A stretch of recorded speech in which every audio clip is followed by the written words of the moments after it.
Hey, good afternoon, everybody. This is the Two Old Farts. My name's Chuck. I'm Lou on the butt licking the two old farts. Okay, we're gonna keep doing that every week, huh? That's right. Every We're going to do it episode. every week. You're not going to argue? No, I'm not gonna argue. Does it do any good? Nope. Won't do any good at all. I didn't think so. I'll tell you one thing I didn't forget to do. I didn't forget to turn on the mixer. I can hear just fine. Like last week when the girls were here. Yeah. Well, I could hear it, but unfortunately it wasn't through the headphone. Why didn't you say something? Hell, I didn't realize it until we're kind of halfway through it. I could hear you, so I figured you just had the volume turned down low or something. When you get old, you don't really give a shit, and you don't even think about stuff like that too much. Yeah, you just power through it, I guess. Yeah, you just suck it up and move on. Suck it up and drive on.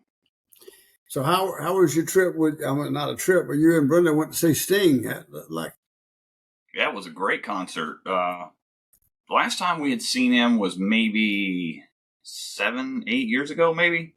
Uh-huh.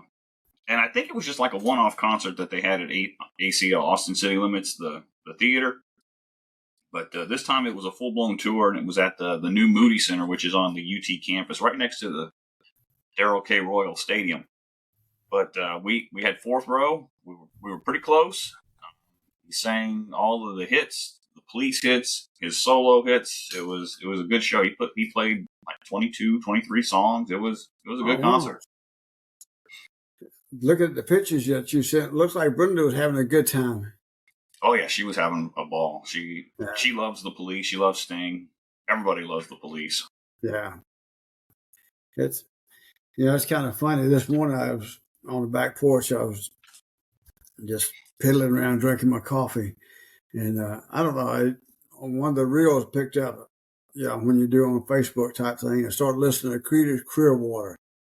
Made me think of your mom and Amy and back in the times and stuff like that. And I ended up ordering a CD. Man, growing up, that was about the only rock and roll that you listened to. Yeah, I like Chuck Berry. I was listening to a lot of that this morning, and I think that Chuck was from Berry, the 50s. At least Creedence was from like the late 60s, early 70s. Yeah. But I think Chuck Berry is one of the first and the leaders of rock and roll to get these guys doing some of the things. He was quite a musician and an artist. I mean, he put on a show, and then you can see that as the time went on, 50s and 60s, to the different groups, and as the music developed and the groups grew and stuff like that. Well, he and Elvis were definitely innovators and showmen. I think they showed absolutely what you could and should do in rock and roll and how it was different from everything else. And it was a rebellion. Yeah. Yeah, and then listen to Creedence Clearwater, a revival this morning. I mean, they did a little bit of everything, and it doesn't sound like a little country, but they had a little country in it. And had a little bit of everything. You can see the progression as music grows and continues to grow, and kind of get back to the roots with when you have your your basic stuff and with your guitars and all that kind of stuff, the blues and a little all that mixed into it. You're not going to believe this now that you mentioned the blues, but going back to the late 60s, early 70s when rock and roll was starting to get heavier. A lot of today's hard rock, heavy metal, whatever you want to call them, like Black Sabbath and Judas Priest, they all started out in the late 60s, early 70s as blues bands, or at least blues influenced rock and roll. Right. And it just kind of progressed from there, as well as both bands are from as they say in England, Birmingham, the Birmingham area, or as we say in America, Birmingham. Yeah. It was a very industrial city, metal presses and metal works and whatnot. And that sound that came out of those factories influenced that hard rock sound from those bands that came out of there. So, like you said, you got Chuck Berry, in the 50s, Elvis, and they carrying it into the blues, and then heavy metal comes out of the blues, believe it And or not. it's amazing. It's not amazing, but it's interesting how all these rock and roll stars, how they intermix with each other. Like this one, I was watching that one video clip with Chuck Berry. He had John Lennon on. Mm-hmm. And seeing them together, you would not think John Lennon would have anything to do with Chuck Berry or vice versa, and all those kind of things. But musicians have a tendency to all hang together, and they all respect each other's work, I would like to say. Yeah, they do. You need to watch a lot more interviews and concert footage. Like the people who show up to other people's concerts and whatnot backstage, you'd be like, I'd never consider that. But yeah, they do. They, like you said, they respect each other as musicians, as artists, and sometimes they like the music. Yep. It's interesting. Sometimes going back and watch some of the old stuff and watching how the different genres intermix with each other, and the stars, and like on one of them, I forgot who it was now, that maybe it was Creedence Clearwater. I can't remember that who it was, but anyway, they had Winona and Ed was doing a song with him and stuff like that. You never think. I forgot who the rock and roll star was, but he's a big guy. Okay. And Winona and her mother just happened to be in the audience. I'm sure it was pre-planned and those kind of things. And so he invites her down, and they did a couple songs and all that kind of stuff together. Speaking of old artists and blues based and whatnot, did you know the Rolling Stones just released a new album? Yeah. I didn't know John Fogerty is still alive. Yeah, John Fogerty's still alive. Yeah, I was reading a little bit about him. This morning, just sat out there on the back porch, listening to the music and stuff like that. It was really interesting. Sometimes we John just Fogerty, he's close to your age. I think he's a year younger than I am. And Mick Jagger from the Stones, I think, is a year older than you. Who's that? Mick Jagger from the Stones. Oh yeah. He's a year older than you. And they're getting ready. They're probably going to go out on tour. And I tell you what, if they come, you and we got to go check out the Stones before it's all over and done with. All right. What do you say? We'll do it. We're going to see the Stones? We'll do it. All right. You said it. We're doing it. So did you get any feedback on our pineapple on the pizza feedback? That's what it was. I could not remember what I was supposed to do the Twitter poll on. And I kept I got to go back and listen to the episode. I got to go back and I kept forgetting, man. I've been busy. God, it's been so busy at work because it's that time of the year where our civilian appraisals are done. We got to get them done. So I'm helping people write theirs, and then I have to grade them and then get them to the higher level reviewer, and then she's got to review them, and it's just been busy. And then I'm going to Hawaii tomorrow morning for the week, and it's going to be a long flight, like 6.5, 7 hours from Phoenix to Honolulu. That's a long time to be in there. So you're going to Hawaii for a week? Yeah, for the week. And you're just not telling me? Didn't I tell you when you were here when the girl? No. I think I did. You told me about your trip to Washington, D.C., and that was the last one we had. And then I think I said I was going to Hawaii next. I don't think so. Yep, I'm going to Hawaii. I'm not getting that old yet. Yeah, so anyway, you are. Anyway, we'll have to throw out there somewhere down the road, talk about pineapple on the pizza. See what kind of feedback we get on it. You know what? Now you've inspired me. I'm going to go right now to Twitter. So keep talking. All right. Keep talking. Get us. Yeah. So, we don't want a lot of dead space. Well, a little bit of So good I need you to news from talk. our DAV chapter. I think I posted some pictures. We finally got that transport vehicle in that our chapter had bought and paid for Audie Murphy. It's really nice. I posted some pictures on Facebook and on our website. It's fully air conditioned, and it's nice in it inside with the air conditioning. It's got little small fans that rotate, and you can position them and stuff like that. So that way, in the summertime, people, the veterans and their families from the parking lot into Audie Murphy, be able to stay cool. In the wintertime, they'll be able to stay warm. Really, really nice vehicle. And on November 7th at 10 o'clock, and we're going to have a little dedication ceremony. So if anybody listens to us and want to come to Audie Murphy and be a part of that, we'd like to have you.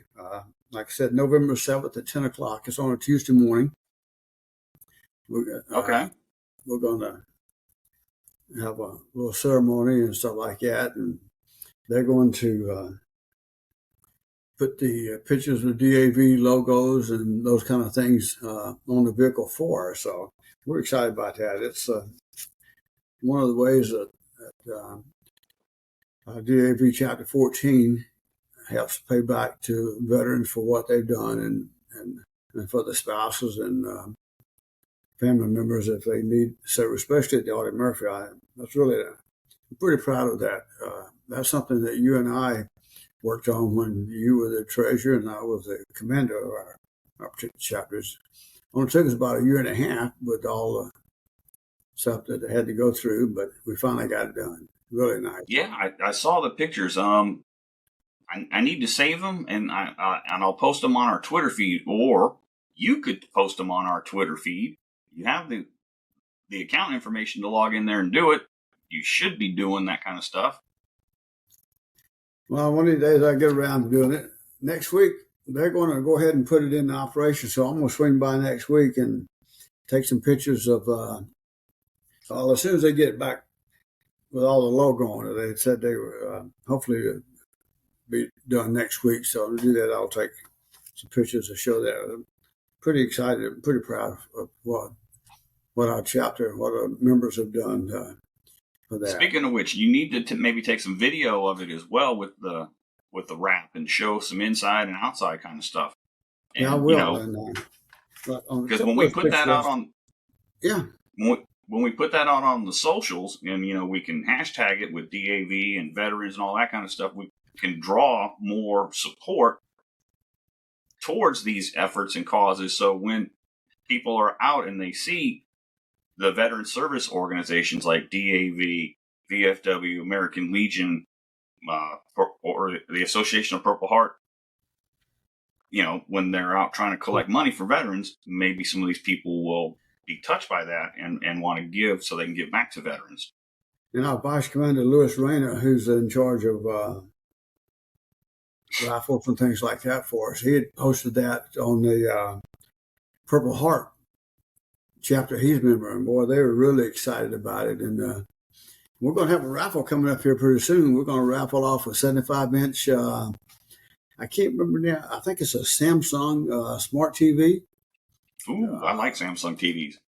We're going to raffle off a really nice barbecue grill pit, and a $250 gift certificate from HEB. Okay. Raffle $10, and we'll have that raffle drawing in February.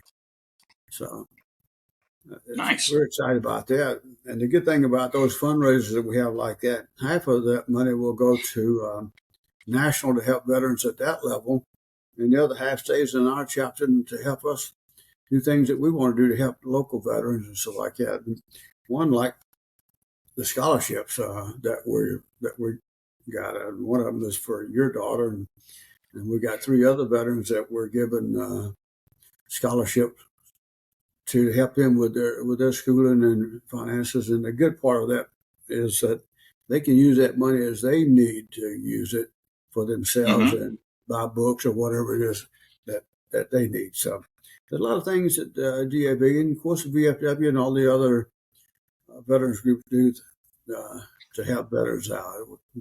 Things that we just need to do, and I'm glad that the 204 is part of that process. I am too. I really am. And, I got all of what I am from you, the drive and whatnot to take care of people, to care about people. I learned all that from you. Well, from your service.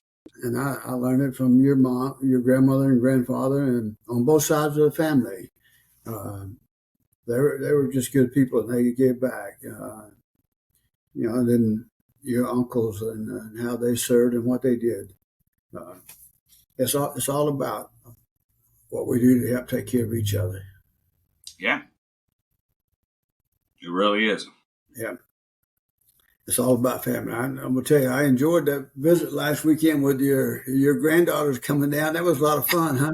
It was. It really was a lot of fun.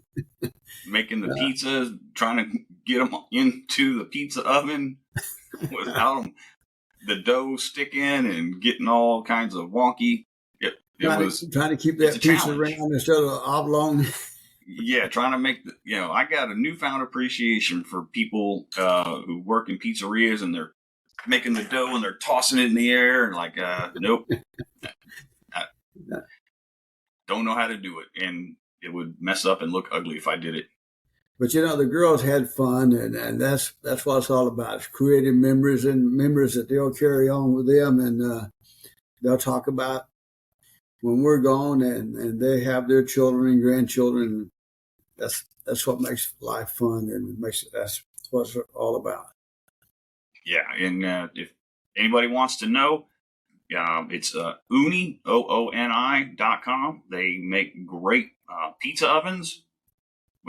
They have like a ceramic stone that you cook the pizza on. It cooks a pizza in about under a minute. Yeah. Because it gets up to like 900 degrees inside there. You just get you a couple of pizza peels to turn them so they don't burn, and then pull them back out. And like I said, in less than a minute, you can make a pizza. Well, I got to give you credit. You're getting pretty good at that, you old fart. It's fun watching you. Now, Brenda, she got the touch. She knows what the hell she's doing. Yep, she knows how to get it on and get just enough flour on it to where it doesn't stick to the pizza peel, so it'll come off easier in the oven. Yep. Well, I got to tell you, when we're talking about football, I was watching Ohio State last night and Notre Dame. Boy, that was a heck of a football game. Went right down to the last seconds of the ball game. My friend Ernie and I were talking back and forth. Of course, he's a big Ohio State fan, and I'm not a big Notre Dame fan, especially since we're at 0-0 tie and all that kind of stuff. But, I like old Marcus Freeman, the coach there. I like what he's doing with the boys and how he's running that program. Kind of rooting for him just a little bit towards the end there. I can't ever root for Notre Dame in the stolen national championship in 1966. Yeah. And that LSU game, that was a good game. LSU and Arkansas, it went down to the wire. Oh man, I was rooting for Arkansas. They were looking good. Yeah, KJ Jefferson, man, he's something special. Yes, he is. I like the coaches. I like how they, especially Sam Pittman. I like how I like him a lot. I like the way he talks to his boys, how he runs a program, and it's not about him. It's about the boys, and that's the way it should be for us. And that way you're teaching these young men and young women in those sports how to be good adults and good citizens, and that's going to last them for their lifetime. And a good teammate. Yeah. Yeah. Because it isn't all about individual effort. It is a team sport. It takes everybody to achieve. Absolutely. One person can't do it. It takes everybody. And you can see that teamwork in the players when they do good, and when they don't do good, they still got each other's back. They're coaching themselves up. One of the things I like about sometimes on the TV, these guys will catch things on the sideline with the players, how they're interacting, and I think that's good. You can really see what the teamwork's all about. But there's also a lot of life lessons that people who aren't playing sports like you and me that we can take from the game with, if a player's having a bad day, and he's making mistakes, if you got to think about the next play. You can't dwell on the mistake that you just made. You have to move past it. Otherwise, it's just going to bring you down. Absolutely. You got to learn from it, the positives and not so positive things, and move on and try not to repeat those not so positive things and focus on. You can't let it control you. Yeah, you got to have a short memory. Yes, absolutely. I got a short memory. Maybe that's why I'm good at what I do. Oh, man. But let me tell you, winning football, how many football coaches have got over a 700% winning average? Didn't we go over this last week? I don't know if we did or not, but there's 4 of them. At the top of the list is Frank Leahy. These are coaches that are currently coaching, right? No. These are all coaches, period. All time. All time. Frank Leahy, I think he's been gone for a while. Yeah, 864 average. Then Nick Saban was 804. Then there's a lot of them. You got Urban Meyer, George Woodruff, Barry Switzer, Tom Osborne, Fielding Yost, Percy Houghton, Bob Nalen from Tennessee. Is Bear Bryant in there? Yep, Bear Bryant's in there. He's Woody Hayes. Is Woody Hayes in there? Bo Schembechler. Yep. Wallace Wade, Frank Cush. Woody Hayes is at a 759 average. And what I look at it, these guys have over 200 wins. Like Woody Hayes is 238. Bear Bryant 323. Then you Nick Saban 285. Then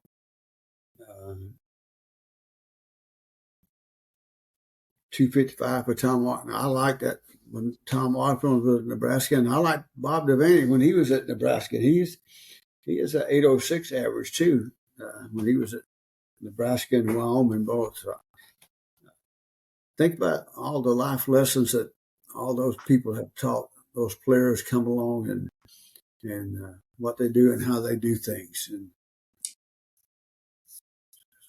it's really good. So did you watch the Alabama game yesterday? Do I? Did you watch the Alabama game yesterday? Oh, yeah. I'm going to tell you. That was a tale of two halves, wasn't it? Yes, it was. Halftime, I think Coach got somebody's attention. I think more the coaches than it was the players. You got new coaches, and they want to do things, and he wants to do things his way, and all those kind of things. You got to have a little conversation at halftime.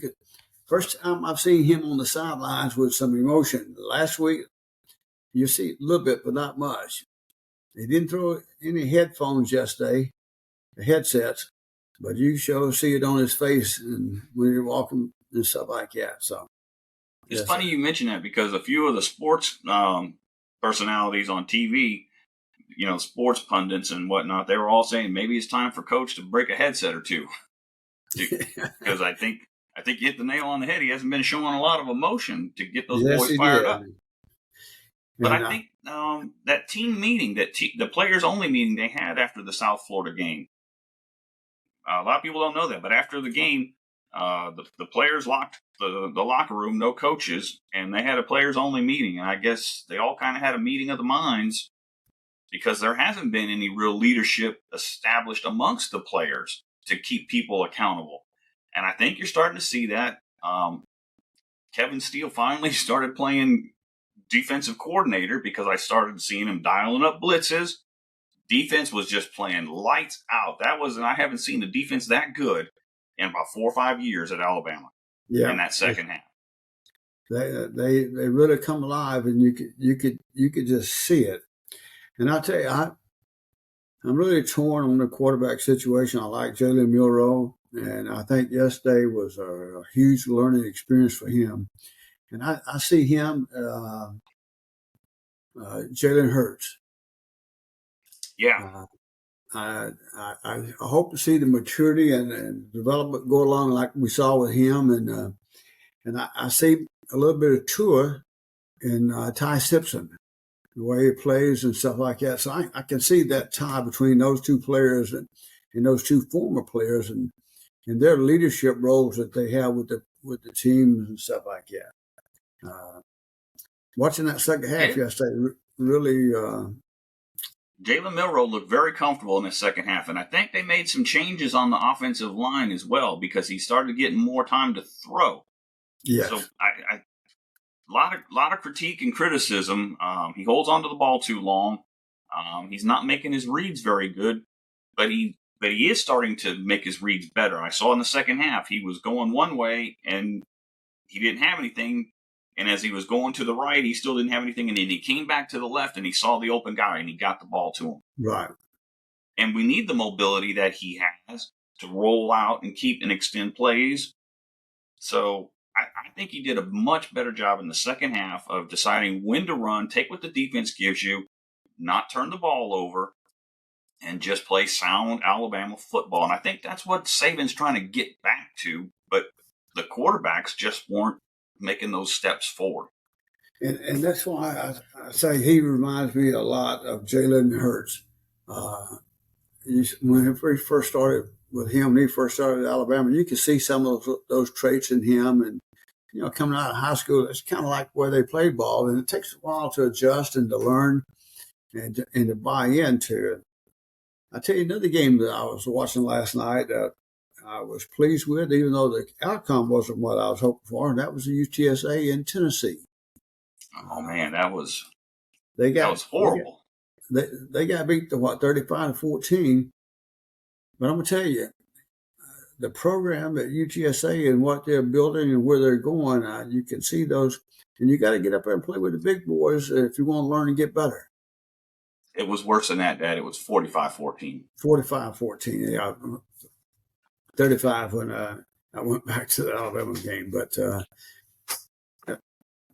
to play in that league and the score, I was watching the Bobcats play a little bit. They looked fairly well, especially in that first half last night. They did not look good in that first half. They definitely got a talking to at the halftime because they came out and just went to town on Nevada. What was the final score? I didn't get their final score. Let me see. Nevada had a big lead at halftime, which surprised me. But it was 35-24. It's good to see those two programs playing and developing at the levels that they are developing at. It's good for the San Antonio area. Most definitely. Yeah. Because the coach at Texas State used to be at Incarnate Word last year, and he took the Incarnate Word team way deep in the FCF playoffs because theirs is a true bracket like the NCAA tournament. Right. You play your way and you just win till you crown a champion. And I think he took them about halfway through.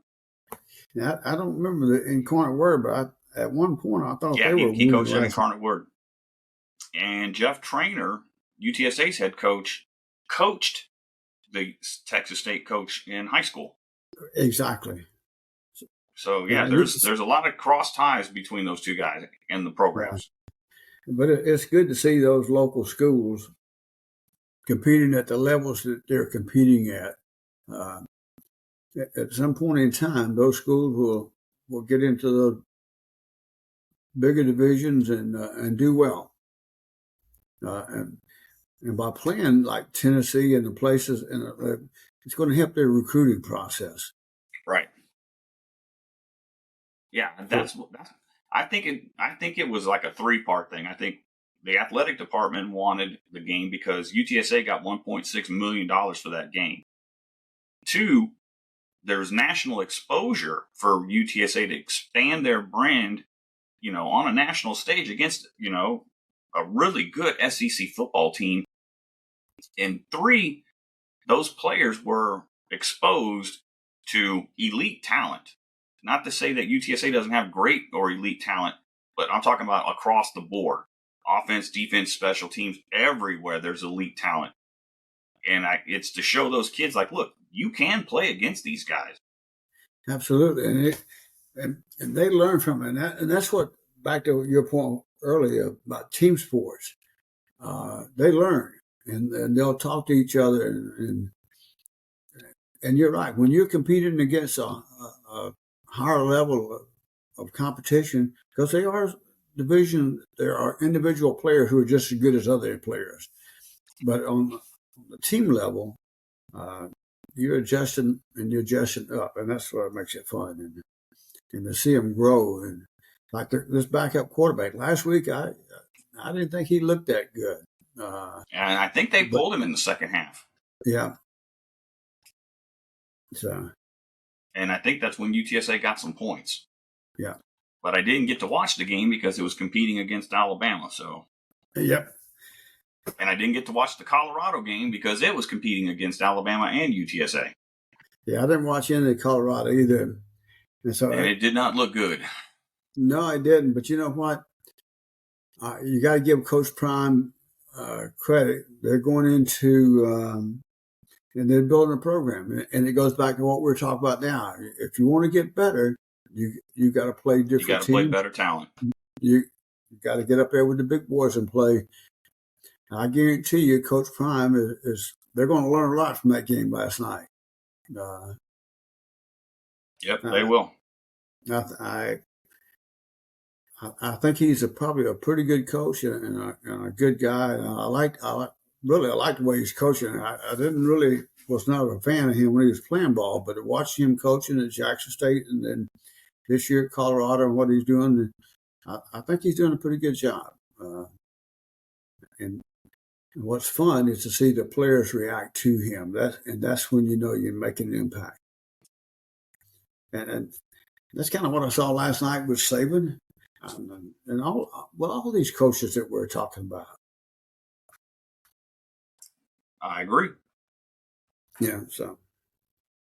And on that, if you look up in the top right-hand corner. Yeah, we got 32 minutes here. Yeah. Your aunt's going to be sending me an email, and we went over time. Yep, and fun. I did. Yep, and I didn't even at the beginning. I meant to do it. I got to start doing what everybody else does on their YouTube channels and podcasts. Like if you like us, hit the subscribe button, hit the like, make sure you share, spread the word, subscribe, like, spread the word. We're very happy. Yeah, we're very happy. I was just telling my wife yesterday, I'm so thankful that we're having an international reach, not just here in America or, in Canada.